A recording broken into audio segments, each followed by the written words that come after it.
बात करेंगे चैप्टर 2 की, जो अभी तक पीछे की बात हुई थी उन्हें छोड़ करके। आज बात कर रहे हैं आउटब्रीडिंग डिवाइस।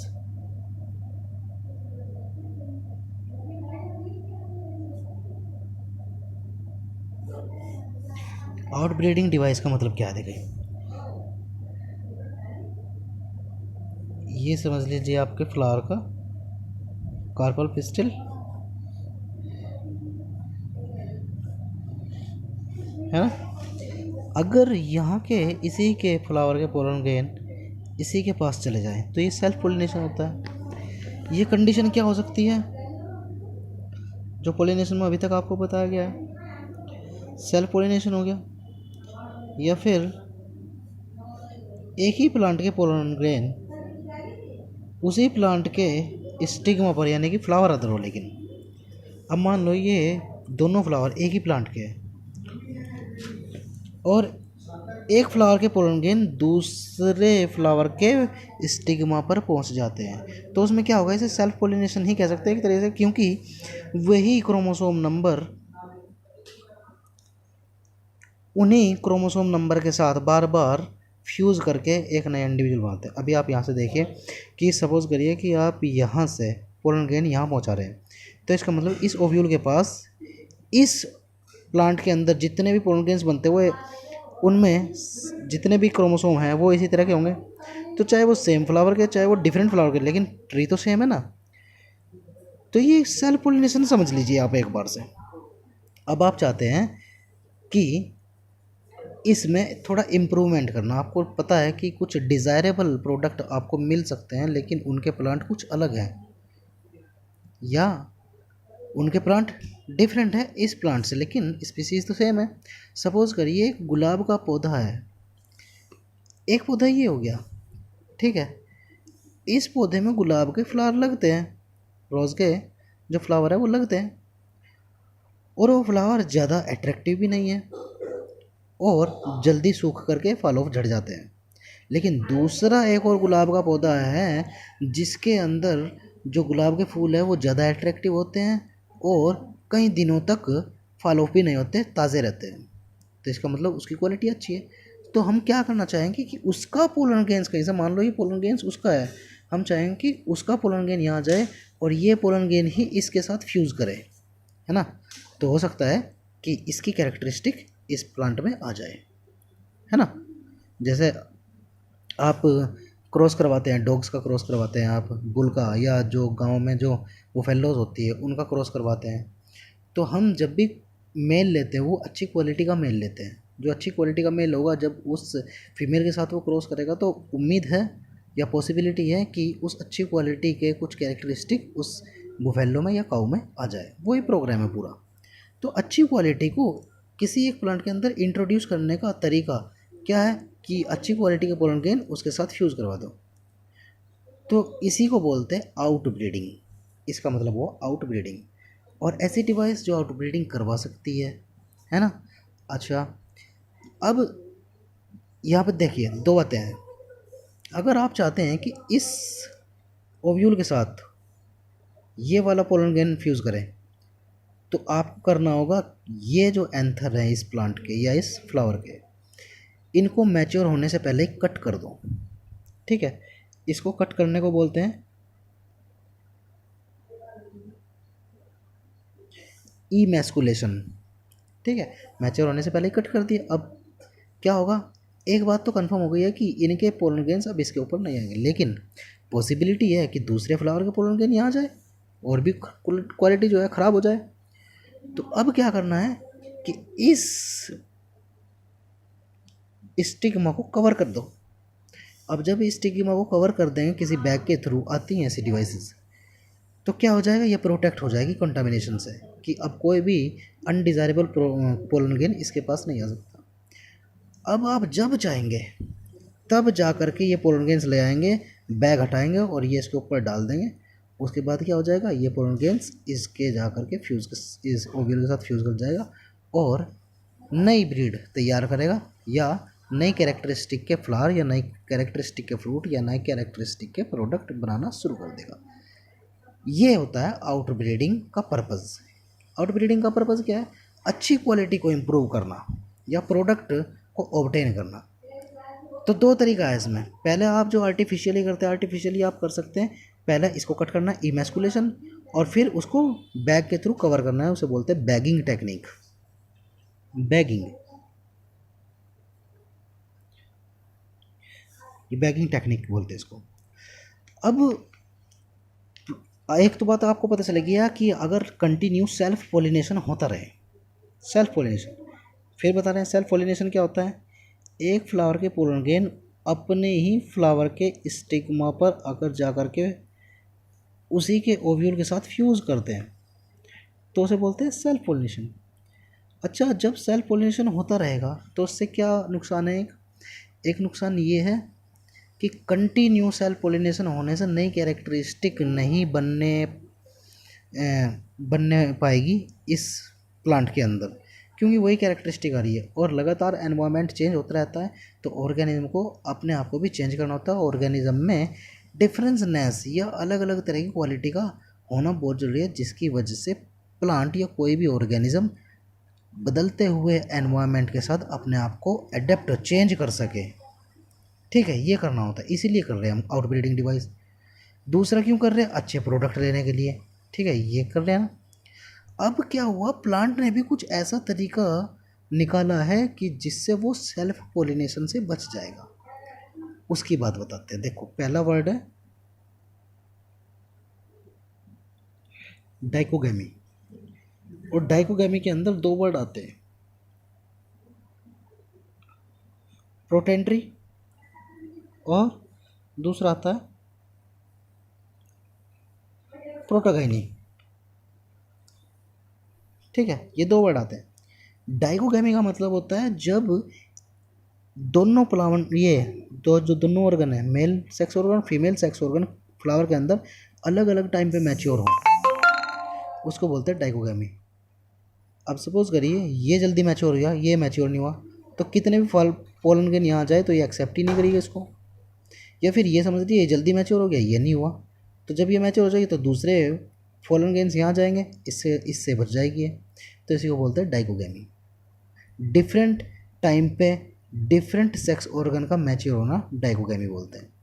अच्छा, इसमें प्रोटेंट्री, अगर जल्दी ये स्टेमिन मैच्योर हो जाए, स्टेमिना ना मैच्योर हो जल्दी, सबसे पहले मैच्योर अगर स्टेमिन होता है तो उसे बोलते हैं प्रोटेंट्री, और अगर स्टेमिन से पहले ये मैच्योर हो जाए कार्पल, तो उसको बोलते हैं प्रोटोगाइनी। तो प्लांट ने फर्स्ट टेक्निक जो इवोल्व की है वो डाइकोगेमी है। उसके बाद प्लांट ने दूसरी टेक्निक भी डेवलप की है, जिसको बोलते हैं सेल्फ स्टेरिलिटी और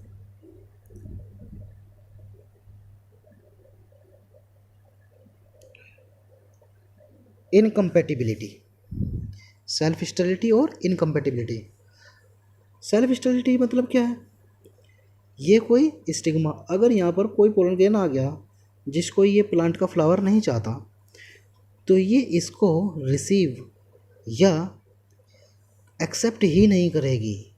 जब इसको एक्सेप्ट नहीं करेगी तो इसको बोलते हैं इनकम्पैटिबल हो गया। ये अब ये पोलन ग्रेन इस स्टिग्मा के लिए इनकम्पैटिबल हो गया, और अगर राइट टाइप का पोलन ग्रेन है जो ये चाहती है तो कंपैटिबल, तो इसी को बोलते हैं इनकम्पैटिबिलिटी।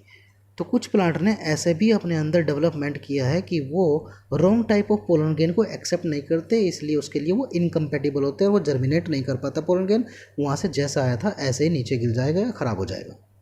ठीक है, ये दूसरी टेक्निक प्लांट ने डेवलप की है। तीसरी टेक्निक जो प्लांट ने डेवलप की है क्या? Unisexual flower. अब सिंपल सी बात है कि कोई ये प्लांट है, ये समझिए इस प्लांट का फ्लावर ये हो गया। ठीक है, अब इसके पास पोलन ग्रेन्स ही नहीं है, मेल पार्ट ही नहीं है, तो इसका मतलब क्या होगा कि ये अपने ही मेल या अपने ही पोलन ग्रेन्स से फर्टिलाइज नहीं करवा सकती, क्योंकि बस इसके पास है ही नहीं। इस प्लांट ने ऐसे फ्लावर प्रोड्यूस किए हैं जो यूनिसेक्सुअल है। तो अब इसको क्या चाहिएगा कि अदर पोलन ग्रेन ही आकर के इसके साथ फ्यूज़ कर सकते हैं। तीसरी डिवाइस या तीसरा तरीका ये निकला। तो नेचुरल क्रॉस ब्रीडिंग प्रोग्राम के लिए जो प्लांट ने एडेप्टेशन डेवलप की है वो 3 हुई हैं। कौन कौन सी? डाइकोगेमी, इनकम्पैटिबिलिटी और यूनिसेक्सुअल फ्लावर को प्रोड्यूस करना। ठीक है, ये आपको बात समझ में आ गई। उसके बाद मैंने आपको बताया था अगर आर्टिफिशियली हम ये करना चाहें, अगर प्लांट ने इन तीनों में से कोई भी जो टेक्निक है वो डेवलप नहीं की है, तो हम उसमें आर्टिफिशियली तरीके से करते हैं इमैस्कुलेशन, यानी कि पहले स्टेमिन को काटते हैं, उसके बाद बैगिंग टेक्निक, फिर उसको पिस्टिल को ढक देते हैं। ठीक है, उसके बाद इस चैप्टर में एक वर्ड आता है pollen pistil interaction. Pollen pistil interaction. Pollen pistil interaction, pollen pistil interaction का मतलब क्या है? देखो, ये हुआ स्टिग्मा, पोलन ग्रेन यहाँ आएंगे, स्टिग्मा पर लैंड करेंगे, फिर जर्मिनेट करेंगे, यहाँ से जर्मिनेट करके स्टिग्मा और स्टाइल का टिश्यू यूज़ करेंगे, पोलन ट्यूब बनाएंगे। पोलन ट्यूब बनाने के बाद ये ओव्यूल रहा होगा, ओव्यूल के अंदर एंटर करेंगे। ओव्यूल के अंदर एंटर कौन करवाएगा? फिलीफॉर्म अपैरेटस, जो यहाँ सिनर्जिड सेल के पास होता था, ये मैं आपको पहले बता चुका हूँ। ठीक है, तो पोलन का यहाँ पे शेड होना, ठीक है, और पिस्टिल के साथ जो इतना इंटरेक्ट किया है उसने, जब तक वो ओव्यूल के अंदर एंटर नहीं कर जाता, ये सारा प्रोसेस आता है पोलन पिस्टिल इंटरेक्शन के अंदर। ठीक है, तो यहाँ से लेकर के यहाँ तक आप लिख सकते हैं। समझ आ गई बात? तो क्या कह सकते हैं आप?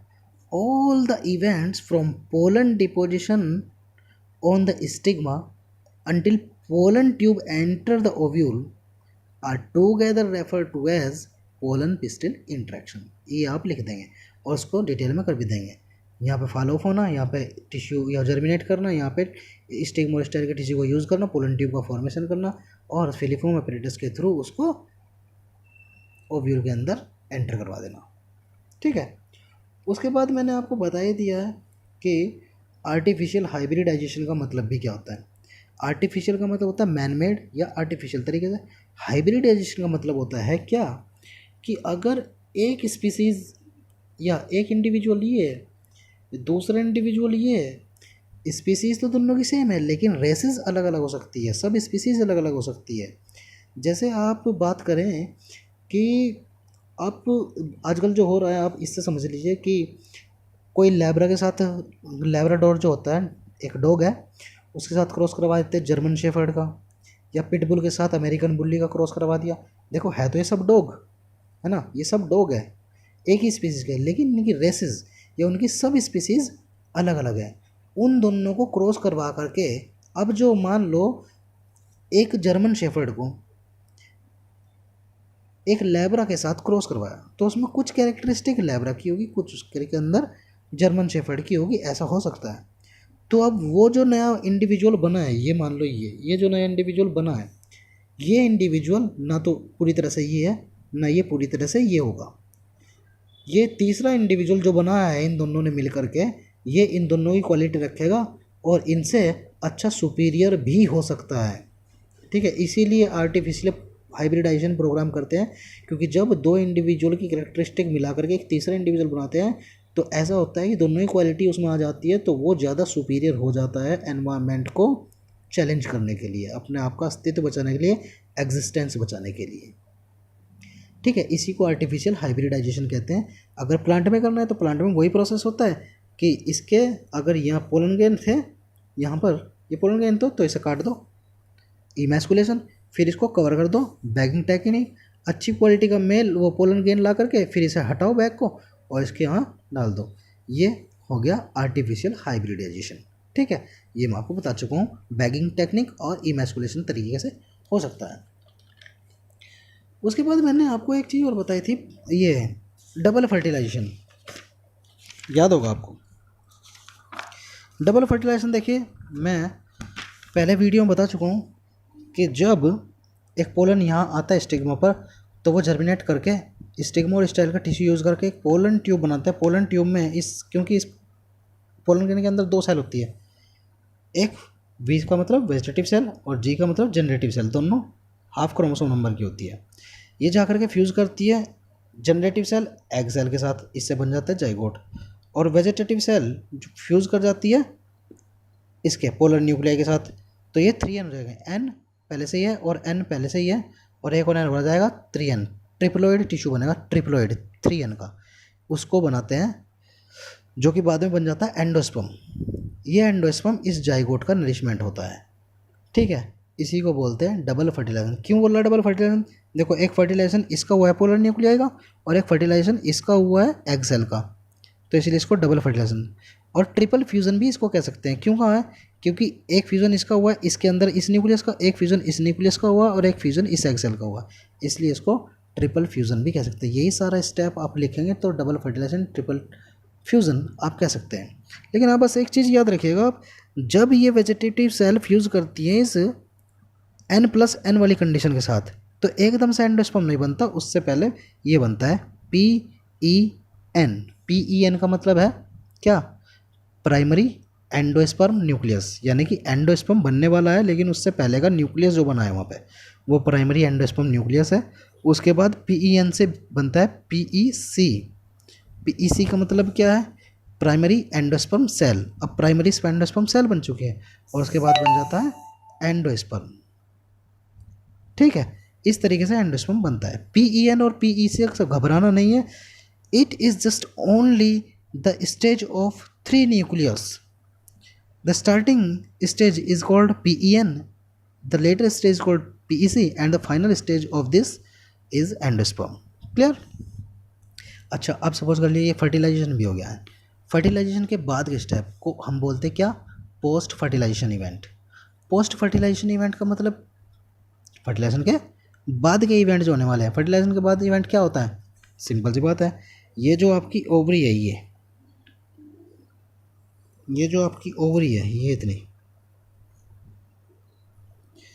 ये कन्वर्ट हो जाएगी फ्रूट में, और ये जो आपके अंदर सीड ये था ओव्यूल, ये कन्वर्ट हो जाएगा सीड के अंदर, ठीक है।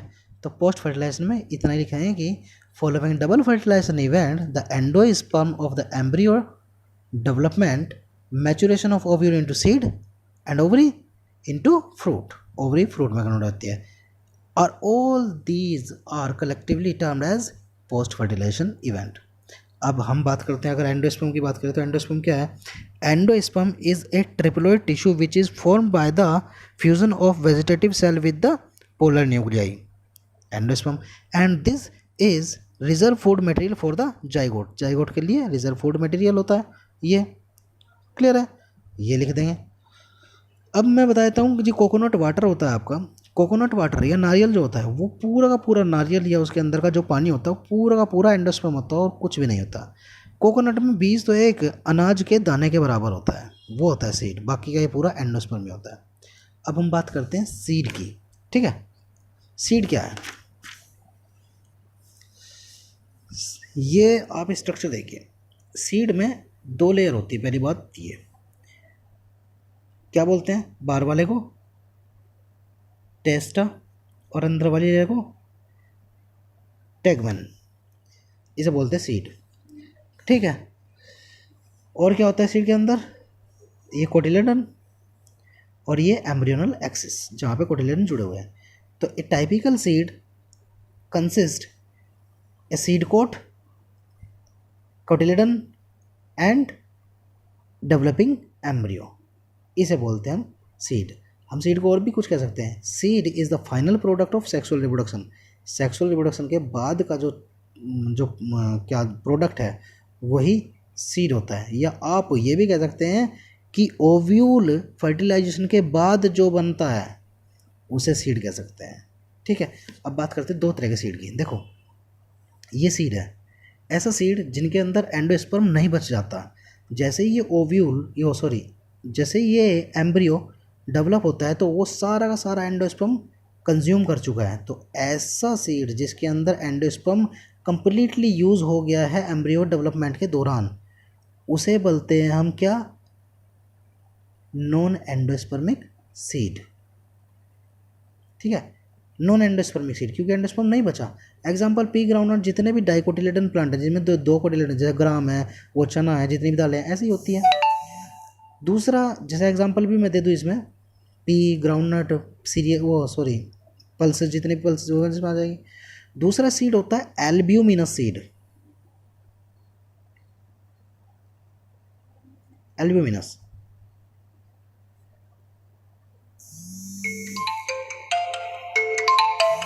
ये इसे क्या कह सकते हैं, एंडोस्पर्मिक सीड।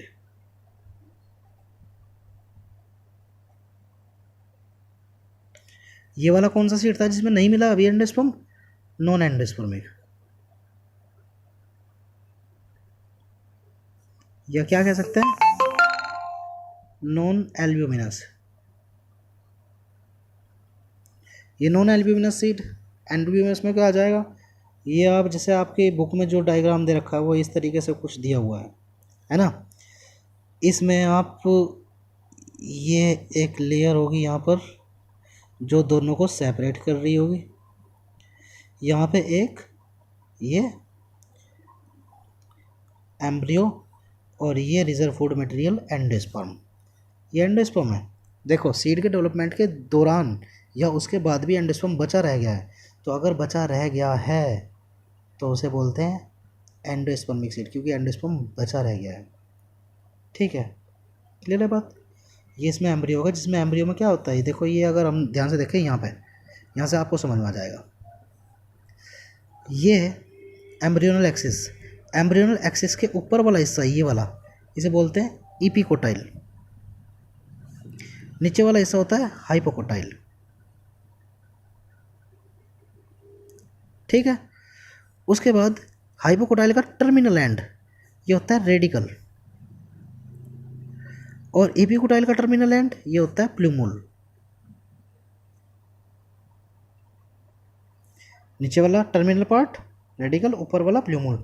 रेडिकल तो देता है रूट बाद में, प्लूमूल देता है शूट बाद में। ठीक है, ये चीज़ें होती है। ये हो गया पूरा एम्ब्रियोनल एक्सिस। जहाँ पे कोटिलेडन जुड़ते हैं उससे ऊपर वाला हिस्सा एपिकोटाइल, नीचे वाला हाइपोकोटाइल। हाइपोकोटाइल का टर्मिनल एंड रेडिकल रूट देगा, और एपिकोटाइल का टर्मिनल एंड प्लूमूल जो शूट देने वाला है। ये हो गया आपका क्या चीज़, डाइकोट एम्ब्रियो में ये चीज़ दिखाई देगी आपको। जबकि मोनोकोट एम्ब्रियो में अगर मैं अच्छे से यहाँ पर आपको इसी तरीके से समझाएं तो आपको यहाँ समझ आ जाएगा। सिंगल कोटिलेडन, यहाँ दो कोटिलेडन नहीं है, देखो क्या बोलेंगे, कोटिलेडन सिंगल, और सिंगल कोटिलेडन के लिए वर्ड लगता है स्क्यूटलम। ठीक है, इसके नीचे वाला हिस्सा ये और इसके ऊपर वाला हिस्सा ये। नीचे वाला हिस्सा होता है कोलियोराइजा,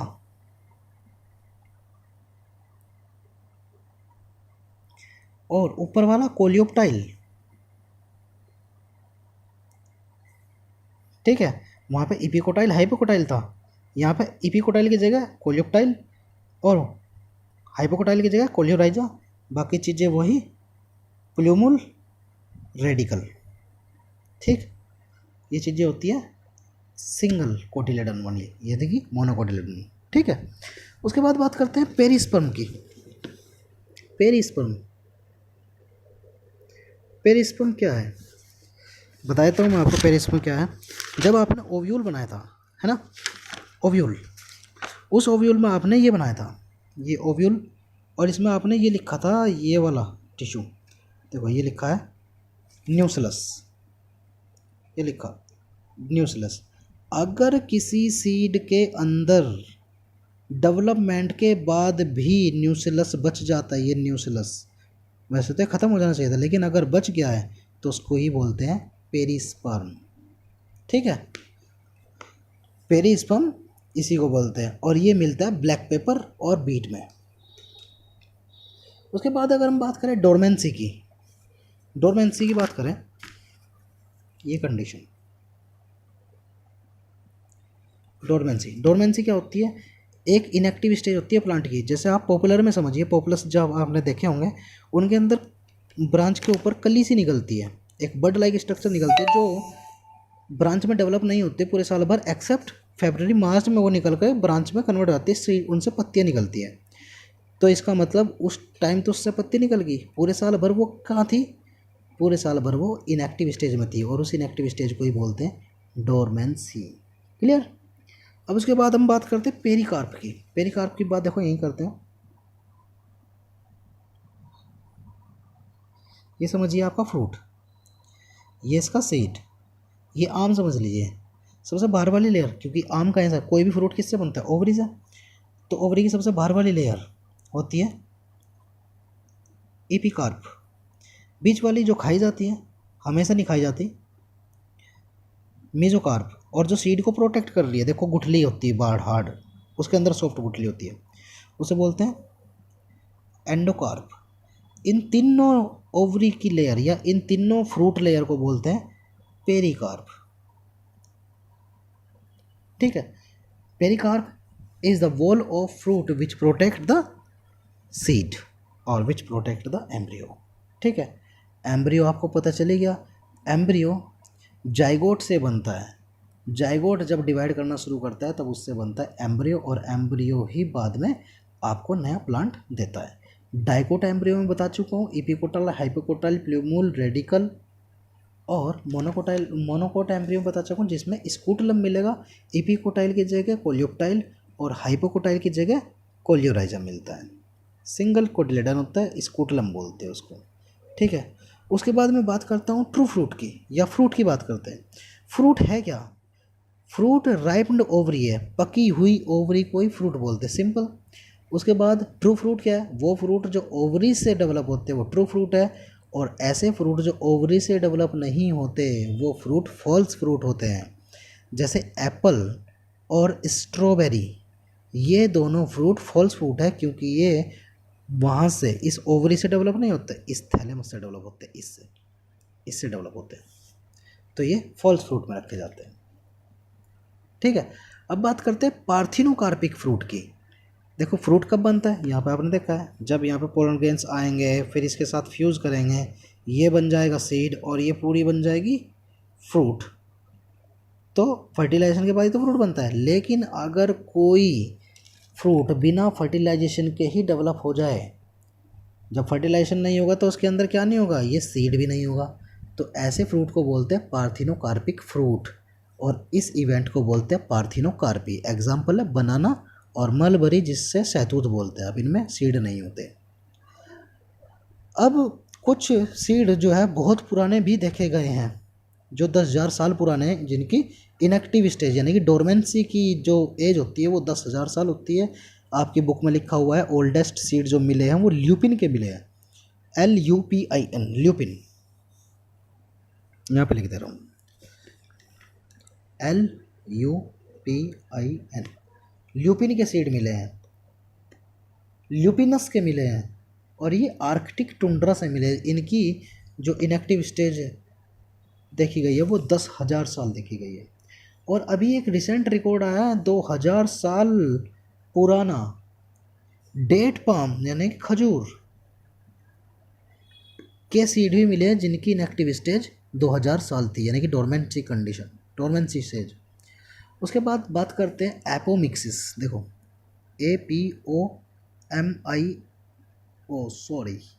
MIXIS, एपोमिक्सिस। एपोमिक्सिस मैंने क्या बताया, जब यहाँ पोलन ग्रेन आएगा, ये सीड इसके ओव्यूल के साथ फ्यूज़ करेगा, उसके बाद हो जाएगा ये सीड।